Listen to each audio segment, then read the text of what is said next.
Stanley the roadside killer had a ghastly mask for a nose, and if you ever saw it, you would even say how gross. Today we have John Gonzales. He's a filmmaking filmmaking partner of mine. We've known each other since '93 or something like that. But right? 1993, right? Yeah. For the crier, I guess it'd be 92, yeah. 93. And we started being filmmaking partners around '97. And what we're going to talk about today is our filmmaking partnership and friendship and the series of movies called Roadside Killer. But for now, I'm going to hand it over to John to introduce himself. Yeah, no, like Slava said, filmmaking partner. I started getting into movies when I was, since I was like probably, 8 or 9.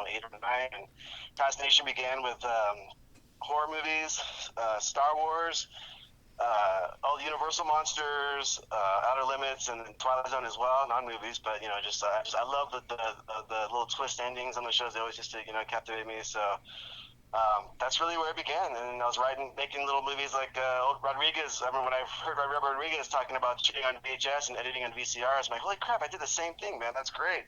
And making movies with friends, and and then writing stories. I've been writing since I was a kid as well, and so that's kind of when coming to meeting with you, Slava. But that started with the crier in Santa Barbara. When you're going to Brooks, right? Yeah, we met. I was actually filmmaking. I was partners in my film classes with your ex, and she told me about the movie The Crier that you were producing, and I came on board, and we quickly became friends because we had a lot in common, from sports to horror movies. You and your friends were way bigger horror fans than I was, because you guys lived the life. I mean, you guys were making masks and doing horror movies. I was just I love watching scary movies. What was the scariest movie at the time? What was I don't even think I know. What was one of the first scary movies you watched? When I was a little Russian boy that came here, I saw Jaws, and I was afraid to take a shower and a bath for weeks. It was gonna come to the drain. Yeah, dude, little dumb Russian kid. It's like one of those first movies, the Great Train Robbery, whatever it was, where the cowboy is shooting the gun towards camera, and everybody ran out of the theater because they were just booger eaters who didn't know that that's a movie. That's how I was. I was like a little Russian kid booger eater. I was like, ooh, it's a shark in the water. It must be in my bathtub too. Mama, help me! Mama, help me! That's hilarious, man. That Jaws really is a horror movie, man. It truly is. Yeah. It's great. And by the way, that's a little plug with Universal. Get the 4K version, UHD coming out pretty soon. A 4K version of it? What'd you say? I did the mastering, the QC for the mastering on that one, and dude, it looks freaking amazing. So John, you did QC for it. Quickly explain to us what you do. 9 to 5 or whatever your hours are. I work at Universal doing quality control work, and I basically watch all of our films, masters, old films, our new stuff that comes out, before the release dates, and basically just getting them ready for distribution. Not necessarily for theatrical screening, but once we get distributed either online or whatnot, or on Blu-ray or 4K Blu-ray. I look for all anomalies on the files, because everything's pretty much file-based nowadays. You don't do tape anymore.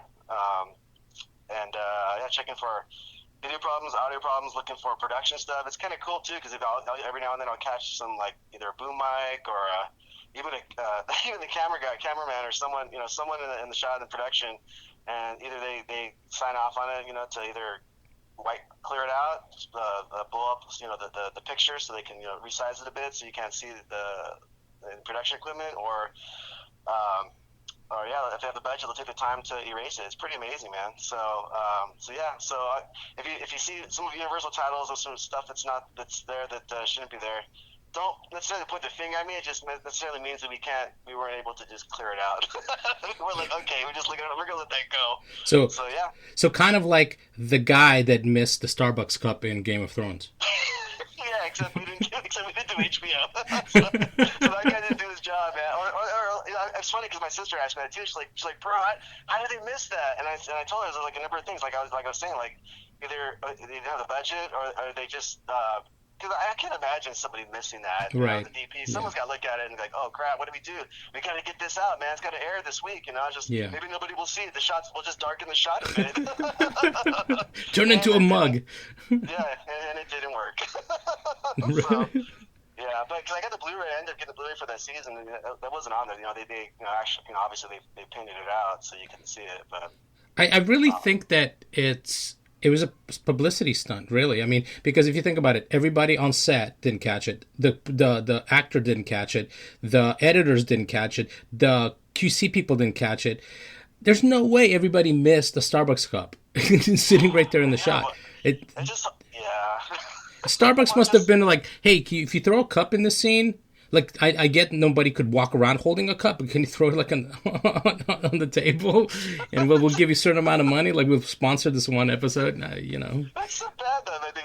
You really need that Starbucks. I mean, you see people lining up around Starbucks right now. Well, it was the last season. Maybe the producer was like, let me just cash this in really quick. I guess, man.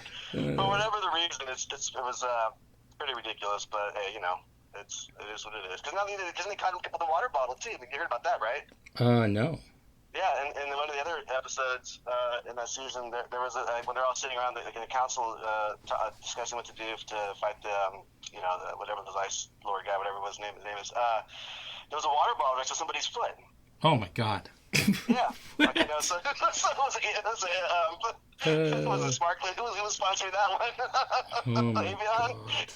Yeah, right, exactly. So yeah, I don't know, man. They dropped the ball on that quite a bit. Not just, man, I don't know if you saw it, but even just the whole storytelling in general, just they kind of. I binged watched all the seasons because I never watched the show. So to me, It wasn't as serious as to people who've watched it for years, waiting for the next episode or the next season to start. So to me, I'm like, I binge watch. I'm like, I don't give a fuck. It's a TV show. Like, whatever, it's done. Because I saw people like trying to come up with like theories of what happened to these characters afterwards. And I'm thinking, they're all fucking actors. It's a story that was fucking written. Get over yourselves. It's not real life where like it's a documentary over and you're like, oh my God, I wonder what's going to happen to Joe Exotic in prison. It's not fucking real life. So I'm just like, it is what it is. There's some cool dragons in there. There's kind of attractive women in it. There's some dope ass fucking fights in it. There's like a giant dude in there that I think was overrated, but there's a lot of cool shit in there. I'm like, whatever. Okay, I'm done. Move on to the next show. There's no male frontal nudity like in Spartacus. Too bad. You would think like, a little more junk would have got them a little bit more ratings, maybe an extra season or two. Maybe dragons doing what dragons do besides breathe fire and eat humans. I don't know, man. But that's a different version. That's a different version. Yeah, Game of Horrors. Game of Horrors. That's for Stars to put up, man. That's for them to release that. That's right. Stars is about like showing a full frontal male nudity. Yeah, exactly. HBO, I don't know. I mean, I don't recall, but yeah, I did the same. I pretty much binged it as well, and that was a better way to go about it. Just like doing with Breaking Bad, like because I know people talking like, I had to wait every week to see it, man. And when I watched it like that, I was like, oh my God, this is fantastic. Yeah, can you imagine watching like Lost and waiting every week, or like actually you're like, are you kidding me? This is too much. I binged watched Lost. I bought all the seasons on DVD, but then like after 2 seasons, it started sucking really bad. So I'm just like, I have all these DVDs. I need to get through them. So I might as well fucking watch them. So I went through all of that. But binge watching is the way to do it, especially now with like Hulu, Netflix, or whatever else. Just I agree, man. Especially now. Binge watching is like now completely the thing to do because everybody's quarantined in their houses. And so you go through a lot of shows. I went through a ton of shows, so... That'd be great. That'd be great to have enough episodes of Roadside Killer for people to binge watch. Oh! Speaking of that, this is what we're going to be talking about today. I'm gonna give you a little bit of surprise about Roadside Killer. I spoke to my friend from Trauma, and he said once we get everything on digital, he put in the good word for us. It'll go on Trauma now on their channel, on their YouTube channel. What? Yeah. Okay, well, the interview's done now. That's all we needed to hear. I just was waiting for you to tell me that. It's like, that's awesome, dude. So, really? Yeah, so I spoke to him a few days ago. So, we just have to get this thing digitized. I have the hard drive here, and I'm, in fact, looking at it right now. It's right by my feet. And I'm going to start digitizing stuff, just probably throw them up on my Dropbox and forward it to him. And maybe what we'll do is when this podcast is ready to go up, maybe it'll be on Trauma now. That'd be fantastic if it kind of worked out together like that, right? Oh, that'd be great, man. I texted you about trying to get it ready to go to the Telluride Festival, but shit, man, at that point we won't even need it. I mean, and even if they even have the festival this year, that would be the sad thing. Yeah, I think a lot of stuff is kind of like canceled for this year. So. Yeah. Like I said, like all the horror fans in the conventions are out there.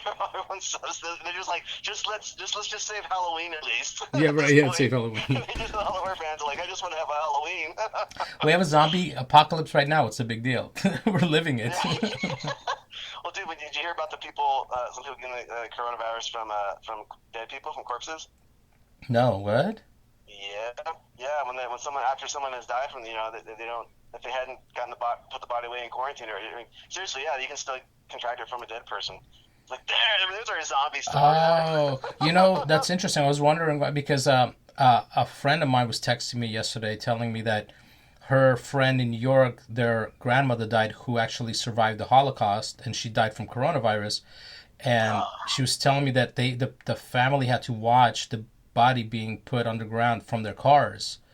And the people doing the funeral were wearing hazmat suits. I'm just like, well, that seems so like over the top. But no, I mean, think about it. What, 38,000 people died in America? How come nobody talks about any of these stories, which is crazy to me? Like, it's just kind of like, well, another person died, another 10 people. Are you fucking kidding me? Like, when 9/11 happened, which is horrible, obviously, every fucking person's name was mentioned all the time. Not one victim, unless they're like a celebrity or celebrity's relative, is mentioned. It's disgusting. Like, I don't understand why they just don't have, like, these news agencies.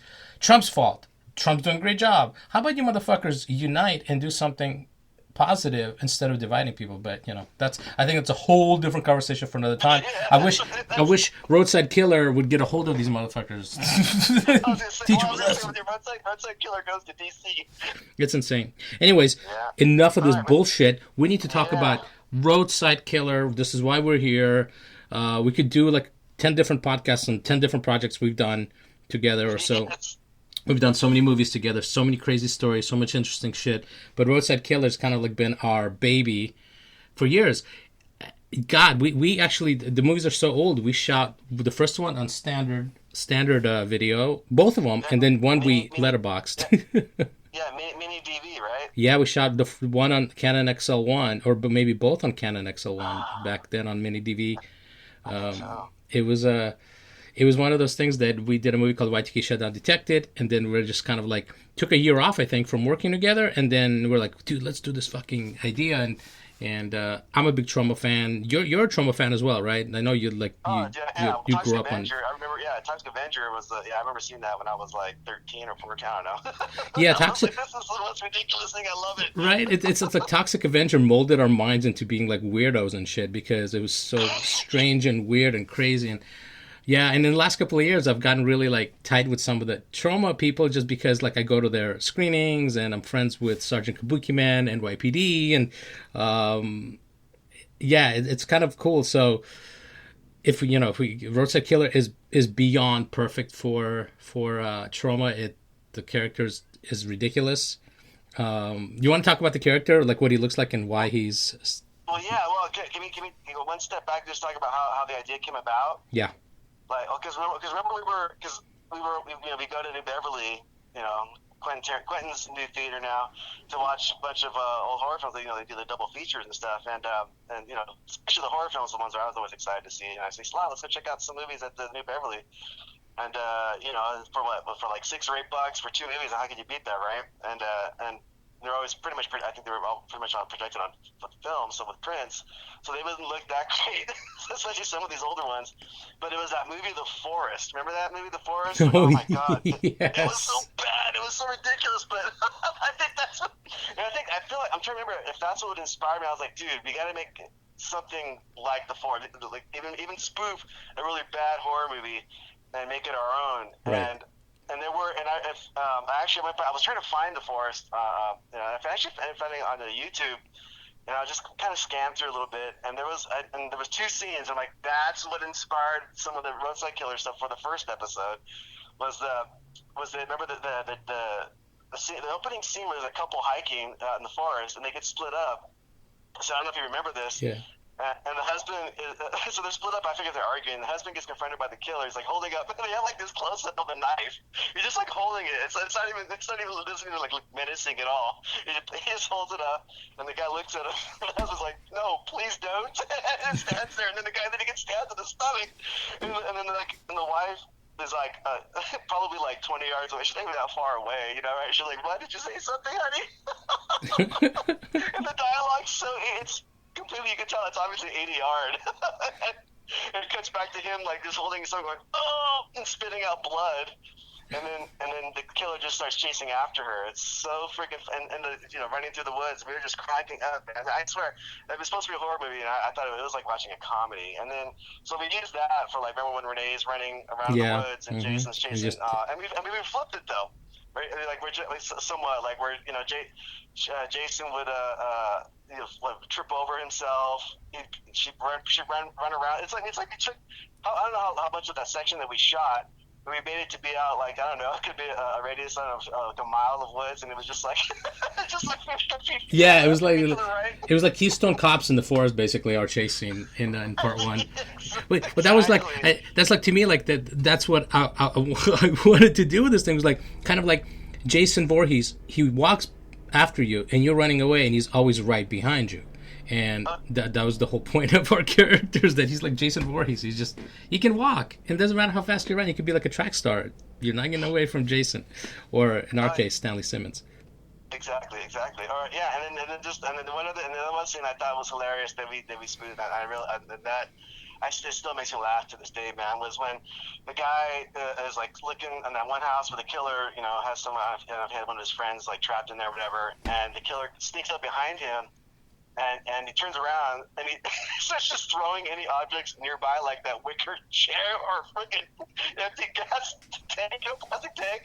And they start fighting, and then he takes off running, and the killer chases after him. And you think the guy's like really far away, just going back to like the chase scene they were talking about. But the thing about that sequence was when anytime the guy would enter frame, a weapon would just magically appear. That's right. The blade saw, the pitchfork would come over the top of the frame. So stupid. And we pretty much like kind of did that. It wasn't like shot for shot, like, you know, like the old Psycho, like that Psycho remake or whatever. But, right. But it was like, we totally spoofed that, and that stuff was so funny, man. I really feel like, and Jason sold it so. I mean, he was so great. Yeah, Jason is our actor who played the lead character, the killer, Stanley Simmons.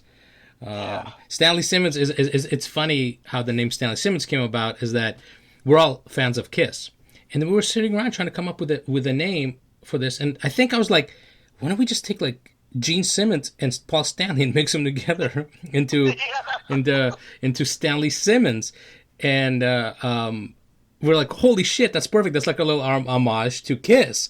The best part is, before we go on, I want to, because I know he's going to listen to this, Tiger Torres, it's Stanley Simmons, not Stanley Simons. Because Tiger, every time you talk about Stanley Simmons, you call him Stanley Simons.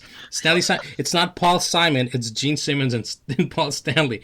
So it's Stanley Simmons, not Stanley Simons. 2 M's, buddy, 2 M's. That was pretty funny. But yeah, I just remember when we would sit around and come up with these ideas for part one, it was just like, it was literally, I can only imagine like people at Trauma just sitting around coming up with the dumbest ideas. What can we throw together to like make it weirder, the weirder possible? Because people that haven't seen Roadside Killer don't even know what the killer looks like. He wears a whole outfit for like roadside workers with like the orange vest and hard hat, but he's got a gas mask on. And John, explain why he has a gas mask on. Well, yeah, this another, once again, another, like Slava was saying, another weird idea like about this character. It's like, well, like I said, I don't know how with the whole gas mask thing. Well, first it's like, I don't know if it was you or me who came up with the idea of him being incontinent. That, you know, he's just constantly peeing himself. He's got to wear an adult diaper. So that's why he can't stand the smell of himself, apparently. But this goes back even further, which we can talk about in the sequel. But in the introduction, we just said, you know, it's to keep him from smelling himself, because he's just constantly urinating, you know, and he keeps that mask to keep the odor away. So that's the whole. That's part of the idea behind it that we see in the first one. And there's more to it. Right. And the reason he's so angry is because every time people ask him for help, he's like, what about me? I need help too. And so he's constantly angry because people ask him for help because he's a roadside worker. Yet he gets all offended by it because he's wearing a gas mask and his diapers are soiled. And it's... the people could smell. They smelled him, right? That was one other thing too, right? They could smell. They could. It's almost like it's a bag of piss. He's just walking around, and people are like, "What the hell is this?" What is that? The cool thing is that you had access to a cabin in the mountains, and we were like, well, what a perfect way to make a cabin horror movie with a serial killer. Now we got this guy. So it's like as perfect as it gets with everything combined for a really cheesy, funny horror comedy. And I knew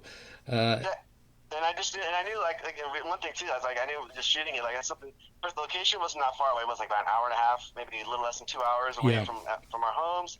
I knew having shot a few things beforehand that we could probably do it in a week. Did we do the first one like in one weekend? Yeah, I think so. Yes. I mean the stuff that we banged out in a weekend was great, man. Because it was like 8 minute or 7-8 minutes short, and we got a lot of good stuff done in that time frame.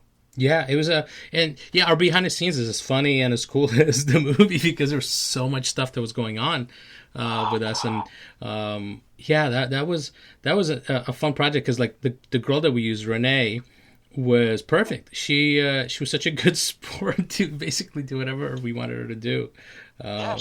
She was great, man. Because I don't know how much acting experience she had, but she had her lines down and just the character down. I mean, she was funny, man. She did such a great job. And, her name was I want to throw that. We named her Nancy Carpenter, and that's after Nancy Loomis. If you Halloween fans know, that was the woman who played Annie, the girl who gets choked and strangled in the car.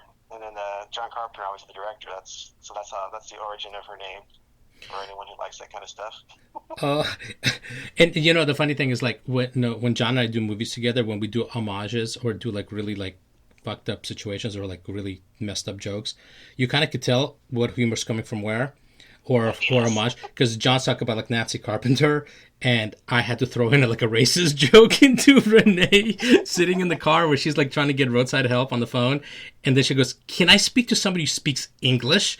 And I thought that'd be hilarious, like because it just kind of shows what kind of bitch she is, but it's also kind of funny because it's kind of like I don't know if it's necessarily racist, but it's funny because how many of us get phone calls from Peter and he doesn't sound like Peter, So that was the whole point. And then like when she looks up, she sees Stanley Simmons outside. He's got the saw. And she's like, "What are you doing with that saw?" Like that's such a perfect, cheesy, stupid horror line. And then you're just like, "What the fuck?"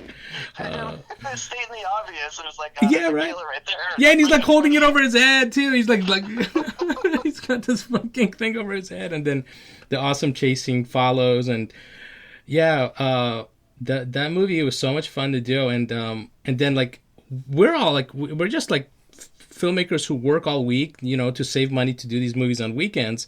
So especially for the first one, we're like, man, we need to have a kill, but we can't afford to like get a bunch of fake blood or fake guts and things like that. And so as John's horror background in horror filmmaking, instead of getting fake guts that are expensive, John, I got cow intestines from the local Vallarta market, so that's a good place to go if you want to get organs for your horror movies. It stinks. It's not the most pleasant scent, but man, because it ramps up the gore factor. And you just douse it in fake blood. I've been making fake blood for quite a while now, so if I can't make it, I'll have it. If I have to buy it last minute, I can do that. Or even our buddy Relis is an amazing effects artist. He one time just gave me a bag full of different types of blood.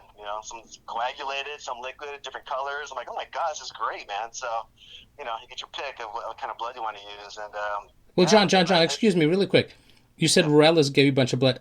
Since it's Relis, the Relis I know, are you sure the blood is fake? Yeah, that's. We don't know for sure.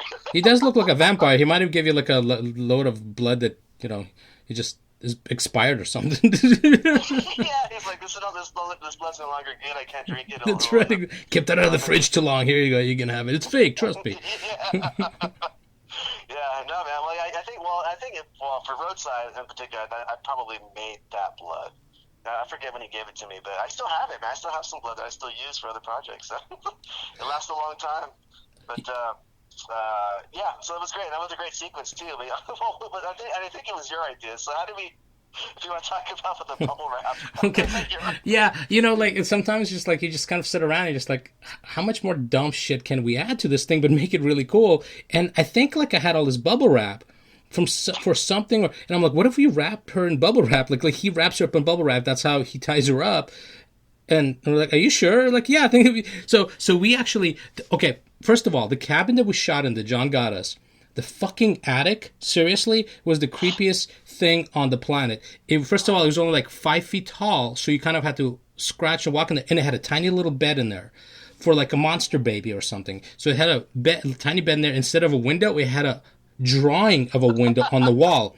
So you couldn't even write this stuff because you just climb up there and you're like, can somebody else come up here with me because I don't feel comfortable being in this attic. So we tied her up, we rolled her into this bubble wrap, and she's laying there and she's having this serious, like, emotional, screaming conversation and argument with Stanley Simmons, the Roadside Killer, who's sitting there just in his diaper and a gas mask and this big gray wig, and he's yelling at her, and she's wrapped in bubble wrap and supposed to be this emotional, crazy scene, and you're like, she's in bubble wrap and he's in a diaper. Like, seriously? This is the most surreal fucking moment, and it's serious, and he's pissed off and he's like, what about me? What about Stanley? Or whatever the hell he's yelling, and it's like, and in this tiny little attic, it was amazing. First of all, it was cool to light. It was fun to shoot it. Yes. But, and Renee was such a good sport in being rolled up in bubble wrap. But then we're like, well, she's rolled in bubble wrap. How are we going to kill her? We tied her up against a tree, right? We put her up against a tree in this bubble wrap, and Stanley started sawing at the bubble wrap.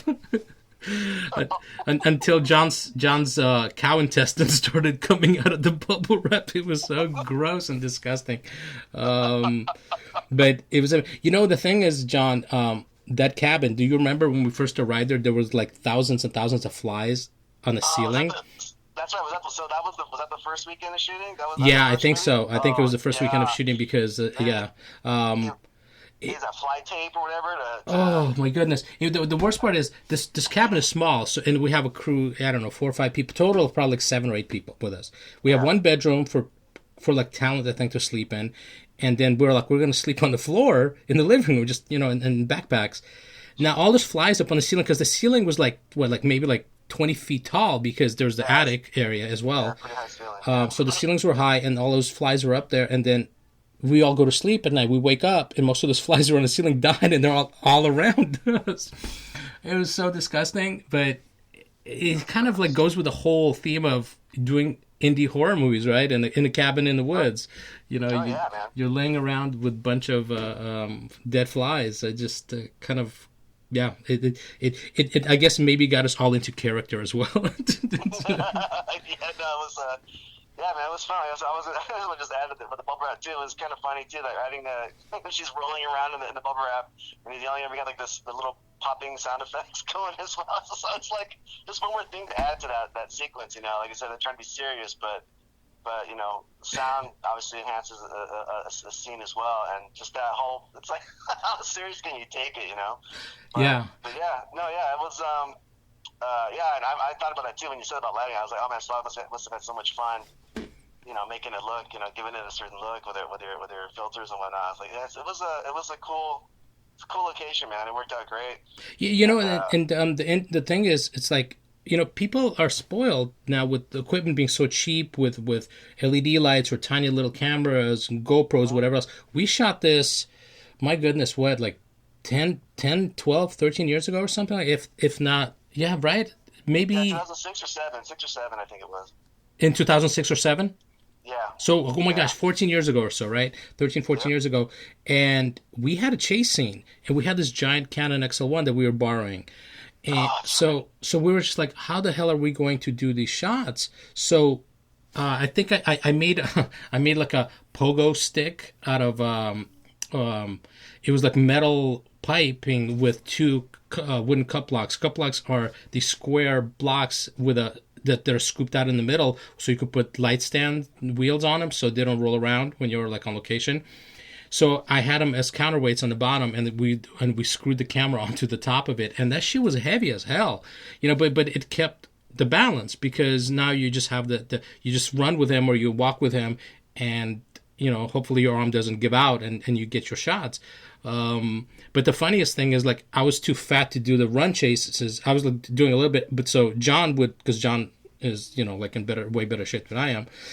So John would be the one doing all the a stunt camera running around with that camera, chasing her, and that was a great freaking rig you built, dude.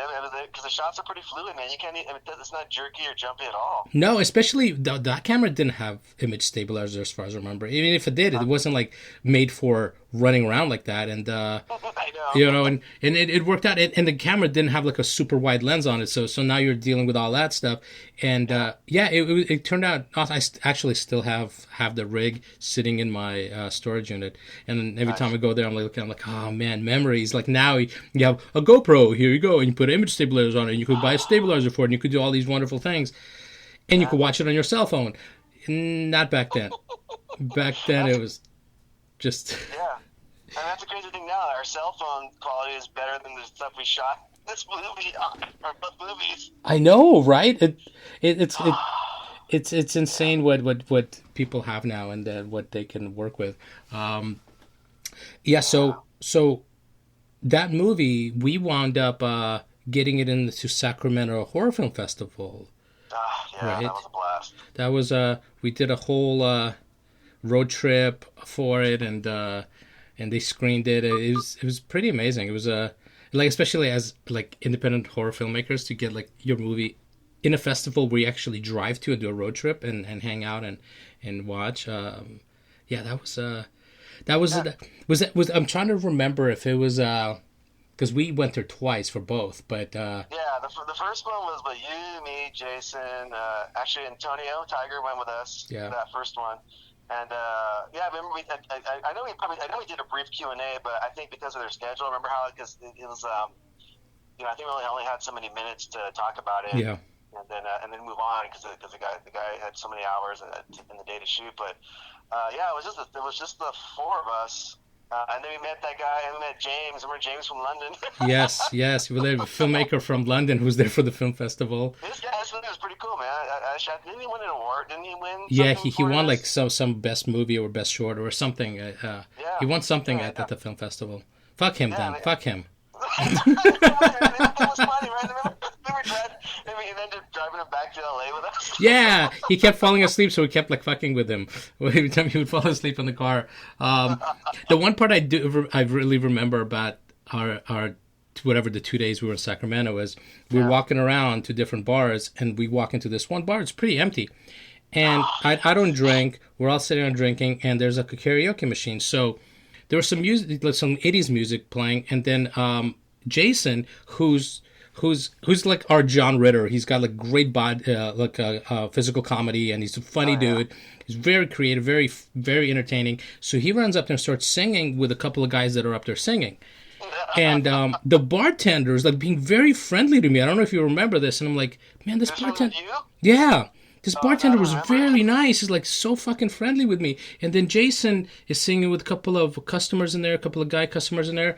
And I'm looking around, and I think I leaned into it and go, John, I think we're in a gay bar. Like, it was like the Blue Oyster, man, in Police Academy. Yeah, exactly. We're like, oh, shit. Because look at Jason. He's really getting into it. Oh, my gosh. Yeah, that was pretty funny. Oh, that was a blast. It was a lot of fun. And, it was a hell of a funny movie. It's like, especially when did it on the weekend, just kind of run and gun and go and shoot, and the chase scene and everything else, and how it all flowed together. And so, I mean, there wasn't a lot of story development in it, character development, just because we just kind of like, I was going to make this super quick and fun and entertaining, and then we're like, oh shit, man, we really need to elaborate more about at least Stanley Simmons' character. And Yeah. I think we quickly was like, let's just do another one, and we could go back into the history of Stanley Simmons, why he pees himself, why does he wear a diaper, why is he the way he is, and then so we decided to do part 2. Slice and dice and then go pee. Stanley the roadside killer. You'll go down in history. You'll go down in history.